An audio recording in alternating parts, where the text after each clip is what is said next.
В офицерском полку земли Чувашской прибыло. В конце марта лейтенантские погоны получили 6 выпускников Сызранской военно-воздушной академии из Чувашии. В этот раз молодым пилотам пришлось осваивать новую высоту. Их ждала теплая встреча в Доме правительства. 6 молодых офицеров в зале Дома правительства еще робеют, но глаза серьезные, в осанке видна выправка, к защите рубежей и неба готовы. Чтобы твердо встать на крыло, нужны годы учебы и регулярные тренинги. Илья Егоров хорошо помнит, как впервые приехал в Сызрань на экскурсию и как поманило его небо. И хотя впереди еще будет не один десяток налетанных часов, именно этот момент навсегда останется в памяти. Самым запоминающим моментом, я считаю, это полет. Но сперва волнение, страх, потом наслаждение, когда все получаться начинает.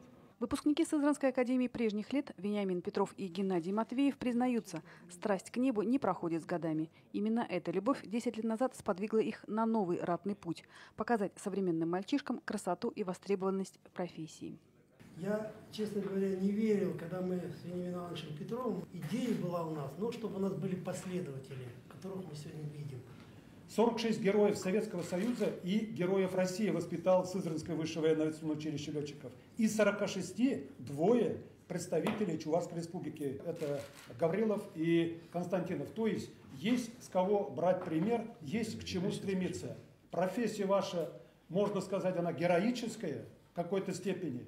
Она престижная, она романтическая. За последние 10 лет курсантами академии стали 43 выпускника из Чувашии. Все они достойно представляют свою малую родину.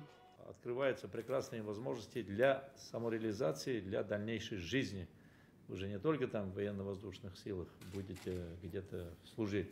Вообще можете быть сотрудником органа правопорядка, соответственно, по линии МЧС, МВД, Федеральной службы безопасности, других федеральных структур. Пока они все вместе за одним столом, но уже через месяц их дороги стремительно разлетятся. Причем Марат Маркелов в дорогу отправится уже вместе с семьей. Супругу и дочь военнослужащего не пугают предстоящие трудности. Я не боюсь вместе с моим мужем ехать в другой регион. В нашем случае это Дальний Восток, под Владивосток. Потому что заранее была готова, что возможно будет такой вариант, что нужно будет далеко очень поехать. Я ее пробовал говорить, но у меня не получилось. Этой весной в Сызрань отправится очередная экскурсия старшеклассников. Возможно, кто-то из них подберет свои ключи к небу. Летите, служите достойно Родине. Мы будем вас ждать. Гордо несите имя чувашских сыновей, чувашского народа. Светлана Позднякова, Леонид Петров, Игорь Ульянов. Вести Чувашия.